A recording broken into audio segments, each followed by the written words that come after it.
محمد صلی اللہ علیہ وآلہ وسلم تمہارے مردوں میں سے کسی کے والد نہیں ہیں، لیکن اللہ کے پیغمبر اور نبیوں کی مہر یعنی سلسلہ نبوت کو ختم کر دینے والے ہیں، اور اللہ ہر چیز سے واقف ہے۔ اے اہل ایمان، اللہ کا بہت بہت ذکر کیا کرو اور صبح و شام اس کی پاکی بیان کرتے رہو۔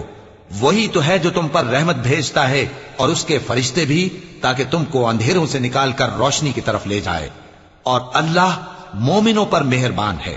جس روز وہ اس سے ملیں گے تو ان کا تحفہ اللہ کی طرف سے سلام ہوگا، اور اس نے ان کے لیے عمدہ ثواب تیار کر رکھا ہے۔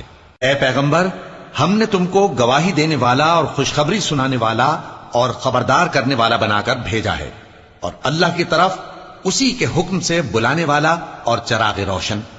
اور مومنوں کو خوشخبری سنا دو کہ ان کے لیے اللہ کی طرف سے بڑا فضل ہے، اور کافروں اور منافقوں کا کہا نہ ماننا اور نہ ان کے تکلیف دینے پر نظر کرنا، اور اللہ پر بھروسہ رکھنا، اور اللہ ہی کارساز کافی ہے۔